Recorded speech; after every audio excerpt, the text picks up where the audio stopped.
Hechos, acontecimientos y personajes del automovilismo. Más historias del automovilismo. 20 de septiembre. Año 1953. Se corría en el circuito de Parque Sarmiento de la ciudad de Córdoba, de 2.650 metros de extensión. El organigrama establecía una prueba de clasificación para el día 18 para determinar el orden de partida de cada una de las series que se iban a disputar sobre 12 vueltas, cada una equivalente a 31 kilómetros 800 metros, que se iban a disputar el día 19, reservándose para el día 20 la realización de la gran final sobre 25 vueltas. Ganaba el premio vicegobernador de Córdoba, Julio Gelón Devoto, con fora un promedio de 96 kilómetros 566 metros a la hora. Año 1964. Se corrían la 12ª 500 millas mercedinas. Era precisamente en Mercedes, provincia de Buenos Aires, en un circuito de casi 167 kilómetros que debían recorrer para totalizar 665 kilómetros. Se inscribían para esta competencia 60 competidores, largando solamente 35, debiendo recorrer en 4 oportunidades el circuito para totalizar 664 kilómetros.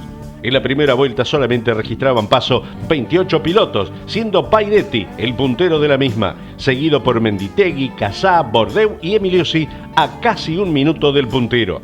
Segunda vuelta y seguía Pairetti en la punta, pero con Bordeu muy cerquita y a los gringos de Olavarría que ya estaban terceros. En la general era Pairetti el puntero, seguido por Menditegui, Bordeu, Casá y Emiliosi. Cumplida la tercera vuelta, seguía siendo Pairetti el puntero en la general, con Menditegui y Bordeu en los puestos de vanguardia. Ya se producía el abandono de los Emiliosi de Olavarría. La cuarta y última vuelta la ganaba Bordeu, arribando tan solo 13 vehículos. Recordemos entonces, primero Carlos Pairetti, segundo Juan Manuel Bordeu, tercero Carlos Menditegui, cuarto Carmelo Galbato, quinto Marco Ciani y el promedio 172 kilómetros 826 metros a la hora, recibiendo el ganador 243.000 pesos, Bordeu 201.000 y Menditegui 174.000 pesos. Año 1970, carrera número 489 de la ACTC. Era la sexta presentación del TC Fórmula B en el año. Autódromo de Magiolo en la provincia de Santa Fe. Ganaba por 14ª vez dentro de la categoría Jorge Cupeiro con la Liebre 3 Chevrolet a un promedio de 134 kilómetros 578 metros a la hora. Se habían establecido la realización de 3 series sobre 20 vueltas cada una al trazado de 3.133 metros, completando un parcial de casi 63 kilómetros y un total por suma de tiempo de 188 kilómetros. Las primeras 20 vueltas fueron de una imprevista intensidad. Bajaron la bandera argentina y al frente picaron Di Palma y Jorge Cupeiro. El resto quedaba lejos y retrasado con respecto a los punteros. Durante todo su desarrollo, Cupeiro y Di Palma dieron el espectáculo en cada una de las curvas del trazado santafesino. Ambos se alternaban constantemente en la vanguardia y se pasaban mutuamente en todos los sectores. Primero fue Di Palma por dentro, después Cupeiro por afuera, luego Di Palma nuevamente en el frenaje y más tarde Cupeiro en la salida a la recta principal. Aquel fue un duelo sensacional que lamentablemente se truncaba cuando hubiera venido lo mejor y en la última vuelta. Cupeiro se metía por adentro y lo dejaba atrás a Di Palma, pero al ingresar a la horquilla, el Chevrolet pisó una mancha de aceite y luego de hacer un trompo se fue de pista. Al cruzar la meta, el rubio piloto recifeño empleaba un tiempo neto de 27 minutos, 6 segundos, 8 décimas a un promedio de 138 kilómetros, 698 metros a la hora, seguido de Carlos Pairetti, Jorge Cupeiro, Eduardo Copeilo, Héctor Luis Gradazzi, Carlos Pascualini, Alberto Beguerí, César Horacio Malnati, Juan Ayarza Garré y Gaspar Di Martino. En la segunda batería no hubo lucha ni emoción, ya que Di Palma salió con todo, pero al llegar a la segunda curva explotaba el motor y llenaba de aceite la pista, quedando detenido y haciendo abandono de la prueba. Cupeiro entonces tomaba la delantera, mientras que más atrás peleaban Pairetti, Gradazzi, Beguerí y Pascualini. En tanto, Malnati se defendía con un superávit de manejo por encima de lo que le permitía el auto, seguramente el más antiguo de la categoría. El parcial fue ganado por Cupeiro a una media horaria de 135 kilómetros 914 metros a la hora, seguido de Pairetti, Gradassi, Begherí, Malnati, Di Martino y Pasqualini. Desertaban Copelo, Cardinale, Ayarza Garré, Gastón Perkins y Ricardo Brandoni. La última serie pasó con total lentitud, traducida en un resultado prácticamente definido de antemano y en donde nadie quiso ni pudo arriesgar. Cupeiro fue inalcanzable, Pairetti era cómodo segundo y Gradassi estaba seguro con su tercer puesto. La suma de tiempos decía que Cupeiro había quedado como ganador indiscutido tras 1 hora 23 minutos 49 segundos de carrera, escoltado por Carlos Pairetti a casi 1 minuto, Gradassi a 2 y con vueltas menos se ubicaban Begherí, Malnati, Pasqualini, Di Martino y Ayarza Garré. Año 1981. Segunda fecha del torneo Liceviche Galíndez en el Autódromo de la Ciudad de Buenos Aires. Ganaba Roberto José Mouras con Chevrolet a un promedio de 171 kilómetros, 176 metros a la hora. En esta competencia debutaban en el turismo carretera Omar Ortiz de Necochea, número 92, Jorge Reynoso también de Necochea con Dodge y el número 94, César Padilla de Azul con Torino y el número 95, Mario Dinesio de San Cayetano con Ford y el número 97, y de Lobería con la Dodge número 101, el pincho Oscar Roberto Castellano. En la primera serie, Antonio Ventín, Roberto Mouras y Jorge Martínez Boero eran garantía de buen espectáculo en la lucha por la punta y no defraudaron al público. El de Carlos Casares tomaba la punta y se escapaba, dejando en manos de sus rivales eso de dar espectáculo. Luego de las 8 vueltas, era triunfo muy cómodo para Roberto Mouras.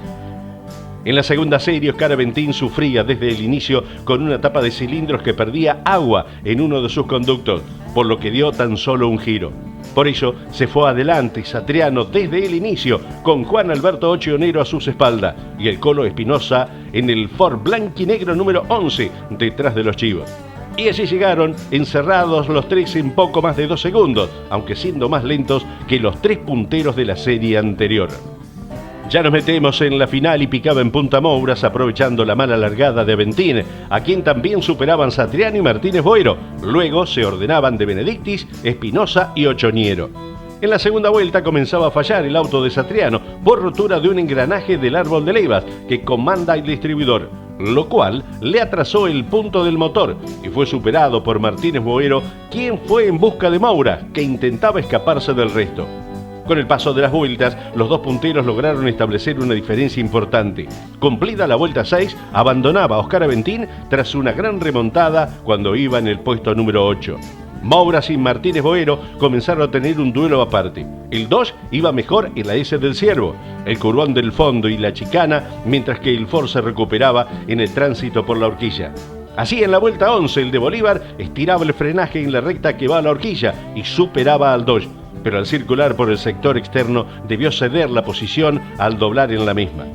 Las 25 vueltas pasaron muy rápido y luego de poco más de 50 minutos de carrera, pese a decir que el auto no había rendido en un 100%, Roberto Mouras lograba el tercer triunfo consecutivo de la categoría y el segundo en sendas pruebas corridas durante el año en el Autódromo porteño.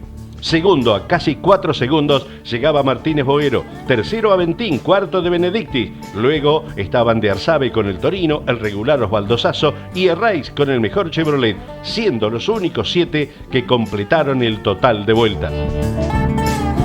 Año 1992. 11ª carrera del año en el Autódromo de la ciudad de 9 de julio. Ganaba Luis Patita Minervino con Chevrolet a un promedio de 148 kilómetros, 88 metros a la hora. Esta fue la carrera en que Walter Hernández conducía el Chevrolet de Emilio Satriano, que estaba ausente de la competencia por quebradura de un pie. Ganaba su serie, pero se despistaba cuando peleaba la competencia final. En esta competencia participaban el Chueco Romero, Mateo Amanzi y Juan Carlos Espinela. Oscar Aventín ratificaba el buen andar durante el desarrollo de la primera serie. Si bien ganó de punta a punta, en ningún momento pudo despegarse de Roberto Mouras. Durante las primeras vueltas, Luis Hernández demostraba tener un auto como para ir a discutir adelante al marcar el récord de vuelta, pero tan embalado venía que terminaba despistándose para evitar chocar contra el auto de Mouras, luego de haberse aproximado demasiado, y no largaba en esta serie Juan Carlos Espinela. El segundo parcial fue dominado ampliamente por Walter Hernández. Nadie tenía dudas sobre la capacidad del piloto. Generalmente, adaptarse a un TC luego de correr en autos de fórmula llevaba un tiempo, pero Hernández parecía tener el estilo de los TC incorporado de manera natural.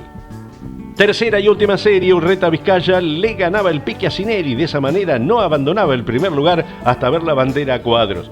El representante de Pergamino debió desertar, pero su nuevo auto le daba buenas expectativas a futuro. Ante este retraso surgía la figura de Ramos, quien fue creciendo en ritmo y una vez que pudo alejarse de Acuña, terminó bastante cerquita del ganador. En esta serie llegaba noveno el Chueco Romero y Mateo Amanzi en el puesto 12. La final comenzaba con Hernández tomando la delantera y Urreta Vizcaya pegadito a la cola. Luego se alineaban Óscar Aventín, Mouras, Ramos, Acuña, Pernía, Landa, Iglesias, De Benedictis, Nesprías y Patita Minervino. El primer error cometido le costaba caro al de Nicanor Otamendi, pero Urreta Vizcaya no iba a seguir muy tranquilo. De hecho, Mouras se le aproximaba y lo superaba, mientras que desde atrás comenzaba a notarse el buen ritmo que traía Acuña. Tercero en ese momento, relegando a Óscar Aventín. Después estaban Ramos, Pernía, Landa, Iglesias, De Benedictis, Nesprías y Patita Minervino. Pero el tercer puntero de la competencia no sería el vencedor, ya que el motor de la Chevy preparada en Chivilcoy comenzaba a sonar mal e inmediatamente comenzaba a perder rendimiento, cayendo en el clasificador. El campeón recogía el guante y pasaba a comandar el pelotón, teniendo a Ramos muy cerca. Cumplidos los 15 giros, ambos habían dejado atrás a Urreta, en tanto que Minervino se ubicaba en el cuarto lugar en gran escalada. Después estaban De Benedictis, Landa, Nesprías, Errachu, Martín y Fernando Iglesias. Faltando tan solo 3 vueltas para terminar, Aventín tenía medio segundo de diferencia sobre Ramos, mientras que Minervino estaba a 5 segundos. Parecía que la definición quedaba entre los dos Ford Falcon, pero cuando nadie lo esperaba, el puntero quedaba a un costado del camino. Seguramente Ramos no podía creer cómo le había quedado servidita la victoria, pero no tuvo mucho tiempo para imaginarse celebrando desde lo más alto del podio, ya que en sus espejos comenzaba a verse cada vez más grande la figura del auto de Patita Minervino. Estaba claro que el auto de Lalo no estaba al 100%. Una goma desinflada le estaba jugando una mala pasada. Pero el de Mechongué no quería entregarse y siguió a fondo, tratando de defender el puesto. Faltaba solamente una vuelta. Minervino no se apresuraba y esperó el lugar adecuado, capturando el primer lugar en la recta opuesta, antes de la segunda chicana. Increíblemente, el Chevrolet azul pasaba a ser el sexto en puntear esta carrera. Parecía que nadie le quería ganar, pero Patita estaba decidido y así transitó los últimos metros para llevarse su segunda victoria en la categoría ante el delirio de los simpatizantes de la marca. Llegaba 18º Mateo Amanzi y abandonaba el Chueco de Olavarría. Año 2015, carrera 1191 de la ACTC. Era la 12ª presentación de la temporada. Era en el Autódromo Rosendo Hernández de la provincia de San Luis. Ganaba Leonel Pernía con Chevrolet. Tercer triunfo dentro de la categoría a un promedio de 156 kilómetros, 429 metros a la hora. La primera serie había sido para Guillermo Ortelli, la segunda para Agustín Canapino y la tercera para Matías Rossi. En la final, Rossi picaba en punta desde el inicio, seguido por Canapino y Ortelli. Detrás se ubicaban Di Palma, Ponte y Pernía. El puntero pudo mantener el ritmo sin ser inquietado por los perseguidores, que no le perdían pisada. Al promediar la carrera, el coche del campeón mostraba una merma en el motor y perdía la punta en manos de Canapino. Pero la recuperación de Rossi fue inmediata y en muy pocos metros volvió a comandar el lote.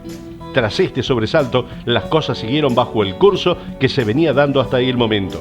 Detrás Pernía mostraba un buen rendimiento, llegando a colocarse tercero. Posteriormente Rossi volvería a tener problemas y al salir mal de una curva Canapino intentaba superarlo nuevamente, pero entró pasado, dejando al puntero sin chances de doblar y normalmente. Y tras un roce entre ambos, si bien pudieron dominar los autos, Pernía pasaba al frente, mientras Rossi se posicionaba en el segundo lugar y Canapino quedaba en el quinto puesto. Sobre el final, Altuna abandonaba cerca de la pista, obligando a la neutralización. Tras el relanzamiento, Di Palma daba cuenta de Ortelli, alcanzando el podio. Pero habría otro parate por el despiste de Nolesi.